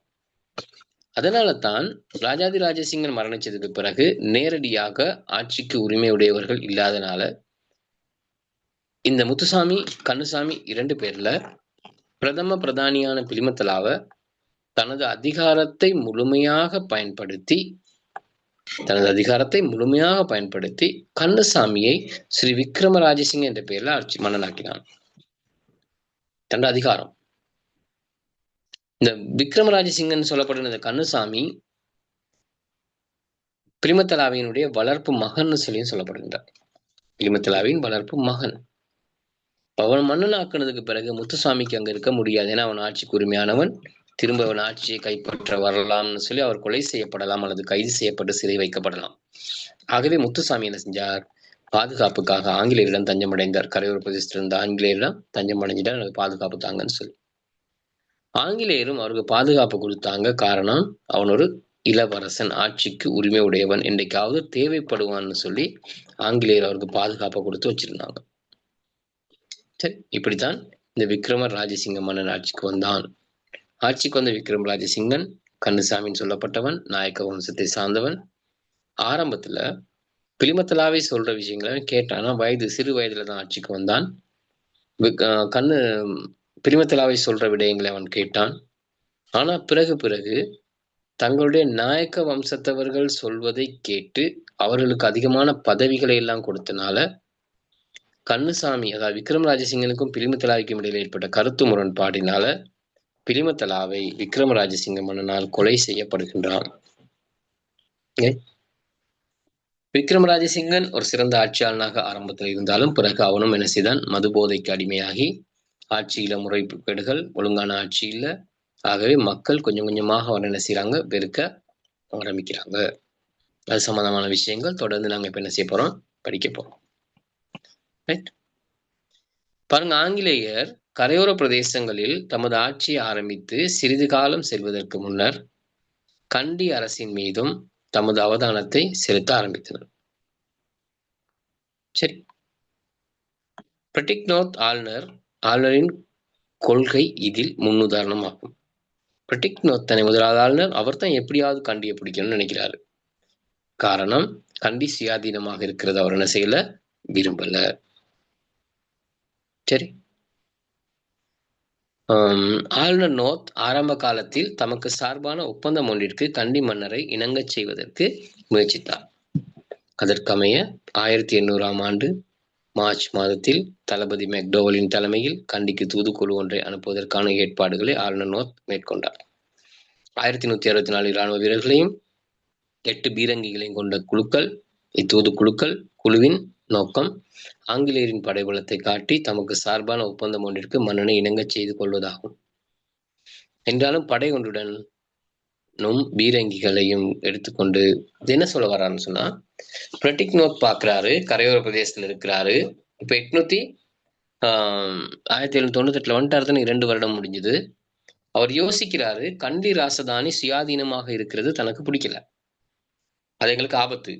அதனால எப்படியாவது கண்டி ராசதானிய தங்களுக்கு கீழே கொண்டு வரணும், அடிபணிய வைக்கணும்னு சொல்லி போர் செய்யறது அவரோட நோக்கம் இல்லை. அந்த நேரம் பயமுறுத்தணும், நாங்க சொல்றத கேட்க வைக்கணும். அதுக்கு என்ன பண்ணார்னா, இந்த தன்னுடைய ஆங்கில படைகள் 1164 போர் வீரர்களையும் 8 பீரங்கிகளையும் தூதுக்குழுவோடு அனுப்புனாரு. கண்டிக்கு போயிட்டு மன்னனை சந்திச்சுட்டு வர சொல்லி. மன்னனை சந்திக்கிறதுக்கு என்னத்துக்கு பீரங்கி படை வீரர்கள் எல்லாம்? ஏன்னா தங்களுடைய பலத்தை காட்டுறதுக்காக. அங்க போய் அந்த ஆயுதங்களோடையும் பீரங்கிகளோடையும் படைகளோடையும் நிற்கும் போது மன்னன் பயந்துருவாரு. அப்படி ஆங்கிலேயருக்கு இவ்வளவு படைபலம் இருக்கு, நம்ம கிட்ட இந்த ஆயுதங்கள் படைபலம் எல்லாம் இல்லை, ஆகவே நாங்க ஆங்கிலேயர் சொல்றதை கேட்டு நடப்போம் அப்படின்னு ஒப்பந்தத்துல கையொப்பமிட்டு தாங்க சொல்றதான் கேட்பாருன்னு சொல்லி பிரிட்டிக்னோத் நினைச்சாரு. ஆனா இந்த படை வருவதை அறிந்த விக்ரம ராஜசிங்கன் கட்டளையிட்டான், ஒரு படை வீரர் கூட ஆயுதங்களோடு என்ன செய்யக்கூடாது, கண்டி ராஜதானிக்குள்ள வரக்கூடாதுன்னு கட்டளையிட்டான். சரி, இந்த சம்பவம் நடந்தது 1800ஆம் ஆண்டு. படைக்கு தலைமை தாங்கி வந்தவன் மெக்டோவல் அப்படின்னு சொல்லப்படுகின்ற தளபதி. அப்ப மெக்டோவல் தலைமையிலான தூதுக்குழு மற்றும் மன்னனை போய் சந்திக்கிறது. இது பிரெட்டிக்னோத்துக்கு பலத்த அவமானம். தான் நினைச்சது என்ன செய்யல, நடக்கல. பாருங்க, ஆளுநர் நோத் ஆரம்ப காலத்தில் தமக்கு சார்பான பாருங்க 1800ஆம் ஆண்டு தளபதி மெக்டோவல் தலைமை ஏற்பாடுகள் ஆளுநர் நோத் மேற்கொண்டார். இருந்தாலும் ராணுவ வீரர்களையும் பீரங்கிகளையும் கொண்டு வரைக்கும் மன்ன செயலை இலங்கம் தெரிவிக்கவில்லை. சரி, கண்டியினுள் பிரவேசிப்பதற்கு மன்னன் இணங்கவில்லை. இதனால் படையின் பெரும் பகுதியையும் பீரங்கிகளையும் இடையில் நிறுத்திவிட்டு தூதுக்குழுவினர் மட்டும் மன்னனை சந்திக்க நேர்ந்தது. மெக்டோவல் கண்டிக்கு சென்று மன்னனுடன் பிரதானிகளுடன் பேச்சுவார்த்தையில் ஈடுபட்டாலும் ஆங்கிலேயரின் நிபந்தனைகளை ஏற்றுக்கொள்வதற்கு அரசன் சிறிதும் விரும்பவில்லை. ஆகையால் அத்தூது பயணம் எவ்வித நல்ல பெருவேற்றையும் அளிக்கவில்லை. விக்ரம் ராஜசிங்க மன்னன் எந்த அளவுக்கு தைரியமானவனாக இருந்திருக்கலாம், இந்த படைகளை கண்டு பயந்திருக்கலாம். ஆனால் பயப்படல, வரக்கூடாது கட்டளையிட்டான். அவங்களோட சொல்ற விஷயங்களை கேட்க அவன் விருப்பம் இல்லை. ஏன்னா அவங்க செய்யறதை இவன் ஏற்றுக்கொள்ள விருப்பம் இல்லை. கண்டி அரசை தனது செல்வாக்கிற்குள் கொண்டு வர முடியாது போனமையால் ஆளுநர் நோத் மனச்சஞ்சலமுற்றார். கவலை, கண்டியில் சுதந்திரமான அரசொன்று இருப்பது கரையோர ஆங்கிலேய ஆட்சிக்கு ஆபத்தானது என அவர் கருதினார். இதனால் கரையோர பிரதேசங்களில் பாதுகாப்பிற்கு படையினரை வைத்திருப்பதற்கும் மேலாக உள்நாட்டு பிரதேசத்தின் எல்லைகளை பாதுகாக்க படையினரை வைத்திருப்பதற்கு பெருமளவு பாதுகாப்பு செலவு மேற்கொள்ள வேண்டிய தேவை ஆங்கிலேயருக்கு ஏற்பட்டது. இப்ப 2 பக்கம் பாதுகாப்பு போடணுமே, கரையோரத்திலிருந்து பாதுகாப்பு போடணும். ஏனைய பிரான்சியர் உள்ளே வந்துடாம, மலையகத்திலிருந்து கண்டி ராஜஸ்தானிலிருந்து கொழும்பை நோக்கி கரையோர பிரதேசம் நோக்கி படைகள் வராம அங்கேயும் பாதுகாப்பு போடணும். 2 பாதுகாப்புக்கும் அதிகமான செலவு ஆங்கிலேயருக்கு ஏற்பட்டது. சரியா? இதனால கரையோர பிரதேசத்து மக்களும் கூட கண்டி மன்னையே தமது மன்னனாக கருதுவதனாலும் அப்பிரதேசங்களில் கிளர்ச்சி ஏற்படுகையில் அவர்களுக்கு மன்னர் ஆதரவு வழங்குவதும் ஆங்கிலேயர் எதிர்நோக்கி இன்னொரு பிரச்சனையாகும். இதெல்லாம் காரணம், நான் திருப்பி சொல்றேன், ஒரு காரணமாக நீங்க நோட் பண்ணிக்கொள்ளலாம். கண்டி அரசு சில வேளைகளில் ஆபத்தாக அமையும் என்பதை ஆங்கிலேயர் சில வேளைகளில் எதிரியான பிரான்சிடமிருந்து உதவி கோரினால் தமது ஆட்சிக்கு ஆபத்தாக அமையும் என்பதையும் ஆங்கிலேயர் என்ன செஞ்சாங்க, தெரிஞ்சு வச்சிருந்தாங்க. சரியா? அத்தோடு தனது தலைமையகமான கொழும்பிலிருந்து இராணுவ பீடமான திருகோணமலையுடன் தரைவழி பாதையால் தொடர்புகளை வைத்திருப்பதற்கான தேவை ஆங்கிலேயருக்கு இருந்தது. இவ்விரு நகரங்களுக்கும் இடையே தரைவழி போக்குவரத்தை மேற்கொள்வதற்கு கண்டி மன்னனுடைய ஆட்சி பிரதேசங்களை கடந்து செல்ல வேண்டியிருந்தது. இதற்காக பாதையொன்றை நிர்மாணிக்க வேண்டிய தேவை பிரித்தானியருக்கு ஏற்பட்டது. இதற்கு மன்னனின் அனுமதி கிடைக்கவில்லை. இவ்வாறான காரணங்களால் கண்டி அரசை தமது செல்வாக்கில் வைத்திருப்பதற்கோ அல்லது கைப்பற்றிக் கொள்வதற்கோ வேண்டிய தேவை ஆங்கிலேயருக்கு இருந்தது. இது என்னன்னா, இதுல கேள்வி என்ன கேட்க போறாங்கன்னா, இப்ப நான் சொல்றேதான் இதுல நோட்ஸ் உள்ள விடை. பிரித்தானியர் கண்டி ராஜஸ்தானி மீது கவனம் செலுத்தினதுக்கான காரணமைத்தான். என்ன காரணம்னு சொன்னா, ஒன்று, கண்டி ராஜதானி சுயாதீனமாக இருந்ததை ஆங்கிலேயர் விரும்பாமை. தாங்க கரையோர பிரதேசத்தில் இருக்கும்போது கண்டியில் ஒரு சுதந்திர அரசு இருக்கிறது ஆங்கிலேயர் விரும்பல, ஒரு காரணம். 1797 கரையோரத்தில் இடம்பெற்ற கிளர்ச்சிக்கு கண்டி மன்னன் உதவி செய்யாங்கிற சந்தேகம் ஆங்கிலேயருக்கு இருந்தது. இல்லாட்டி கரையோரத்தில் அவருடைய கிளர்ச்சி செஞ்சிருக்க முடியாது. கண்டி மன்னன் உதவி செய்தான் என்ற சந்தேகம் ஆங்கிலேயருக்கு இருந்தது. ஆகவே கண்டி மன்னனை கை செய்யணுங்கிற, கண்டியை கைப்பற்றணுங்கிற ஆசை அவங்களுக்கு இருந்தது. கரையோர பிரதேசத்தில் இருக்க மக்களும் கண்டி மன்னனை தான் தங்களோட மன்னனா நினைச்சாங்க. அடுத்த பிரச்சனை, கரையோரத்தில் இருக்கவங்களும் கண்டி மன்னனை தங்களோட மன்னனா நினைச்சாங்க. அடுத்த பிரச்சனை அது. அடுத்த பிரச்சனை என்னன்னு சொன்னா, திருகோணமலைக்கும் கொழும்புக்கும் இடையிலான தரைவழி பாதை அமைக்கிறதுக்கு மன்னன் இணக்கம் தெரிவிக்கல. கேட்கிறாங்க மன்னன், நாங்க திருகோணமலையிலிருந்து கொழும்புக்கு போக நீண்ட தூரம் நாங்க பிரயாணம் செய்ய வேண்டி இருக்குது, நிறைய செலவு போகுது, நிறைய காலம் போகுது, நாங்க திருகோணமலைக்கும் கண்டிக்கும் தரைவழியில் ஒரு பாதை அமைச்சு கொள்றோம்னு கேட்கும்போது மன்னனுக்கு விருப்பம் தெரிவிக்கவில்லை. உங்களை விட முடியாதுன்னு சொன்னார். அந்த கோபம் வேற இருந்தது ஆங்கிலேயருக்கு, பிரிட்டிக்னோத்துக்கு. அடுத்த கோபம் என்னது, பிரான்சியர் உதவியை நாடிடுவார் மன்னன், ஒல்லாந்தரை போர்த்துகேயரை விரட்ட ஒல்லாந்தரை கொண்டது போல, ஒல்லாந்தரை விரட்ட ஆங்கிலேயர் உதவியை நாடியது போல, ஆங்கிலேயரை விரட்ட பிரான்சில் உதவியை நாடலாம் என்ற அச்சம் இருந்தது. ஆகவே கண்டியை கைப்பற்ற கவனம் செலுத்தினாங்க. சரியா இல்லைங்கடா? ஓ ஓகே, சார். ஓ சார். இன்னொரு கமிட்டி பாருங்க. ஏதாவது சந்தேகம் இருந்தா கண்டி மீதான படையெடுப்பு நாங்க அடுத்த கிழமை படிப்போம். நிறைய விஷயம் பார்த்துட்டோம். வீட்லயும் பார்த்துட்டு வாங்க பிள்ளைகள். ஏதாவது சந்தேகம் இருந்தா கேட்கறதுக்கு ஓகே சார். முடியுமா? ஏதாவது கேட்கலையே? புதிதாக வந்த பிரிட்னி, ஓகே, கட்டுக்கஸ்தோட முடிஞ்சுதானே? கேட்டுச்சுன்னு உங்களுக்கு விளங்கிட்ட எல்லாத்துக்கும்? ஏதாவது சந்தேகம் இருந்தா கேளுங்க. சந்தேகம் இருந்தா நீங்க வீட்டுல பார்த்துட்டு வாங்க. கேள்விகள் இருக்கா பாருங்க. பாஸ்ட் பேப்பர்ஸ் பாருங்க. நீங்க பாஸ்ட் பேப்பர் பார்க்கலாம். இனி நாங்கள் முதல் பாடம் முடிச்சிட்டோம். கைத்தொழில் புரட்சி முடிச்சிருக்கோம். 10ல இருக்கிற 10 பாடம் முடிச்சிருக்கிறோம். அதனால பாஸ்ட் பேப்பர்ஸ் பார்க்கலாம். அந்த பாஸ்ட் பேப்பர் எல்லாம் பார்த்துட்டு அதோட நீங்க கேள்வியில கொண்டு வாங்க, செஞ்சு பாருங்க.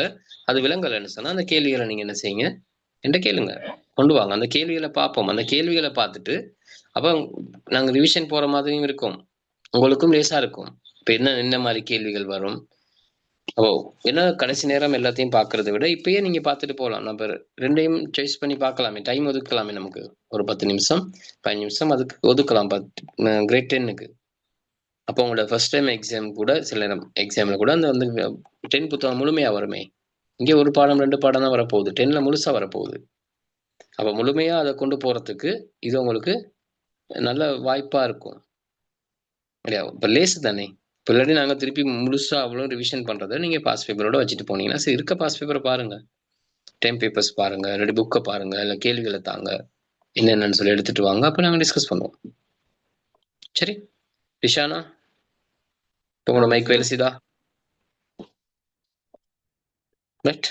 வேற என்ன கேட்கணுமோ அதுகள் நீங்க தான் முடிவு பண்ணணும். இப்போ நான் விளங்கப்படுத்திட்டு போறேன், கேட்குறேன், விளங்குதான்னு சொல்லி நீங்க ஓகே சொல்றீங்க, எல்லாம் சரி அப்படின்னு சொன்னீங்க. சொன்னேன் சரிங்கிற மாதிரி அது என்ன செய்யணும், முழுமையாக இருக்கணும். அப்ப வெறுமனே சரின்னு சொல்லாம அதுல ஏதாவது கேள்விகளை பார்த்து கொள்ளணும். சரி, வேற எதுவும் கேட்கறதுக்குதா? ஏதாவது இல்ல சார். எல்லாம் விளங்கிட்டாப்ப? எல்லா கேள்வி நான் கேள்வி கேட்டா சொல்லிடுவீங்களா? ஆம் சார். ஓம் சார். ரைட். இதில் ஒரு கேள்வி கேட்கிறேன். இப்ப யாராவது சரி கடைசியா படிச்சது, பிரித்தானியர் கண்டி மீது கவனம் செலுத்தினதுக்குரிய காரணம். பிரித்தானியர் கண்டி ராஜதானி மீது கவனம் செலுத்தியக்குரிய காரணம். கண்டியிடம் சுயாதீன ஆட்சி முறை இருந்தது. வேற வேறு வேறு வேறு வேறு பிரித்தானியருக்கு எதிராக பிரான்சிடம் உதவி கோரிடுவார்கள் என்பது. வேற அவ்வளவுதான். சரி, வேற இன்னொரு காரணம் இருக்கு. பிரான்சிடம்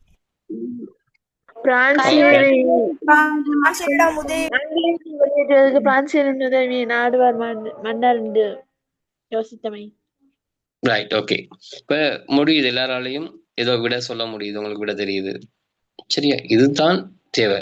என்ன கேள்வி கேட்டாலும் கேட்கிற நேரம் அதுக்கான விடைகளை சொல்றதுக்கு ரெடியா இருக்கணும். சரி, நெக்ஸ்ட் வீக் வர நேரம் இப்போ இதுல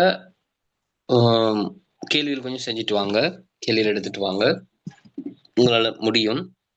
நான் சொன்ன மாதிரி பாஸ்ட் பேப்பர் பாருங்க, பார்த்து முடிஞ்ச கேள்விகள் எடுத்துட்டு வாங்க. சரியா? அடுத்த கிழமை சந்திப்போம். Okay, good night. Thank you, sir. Thank you, sir. Thank you, sir. Good night, sir. Good night.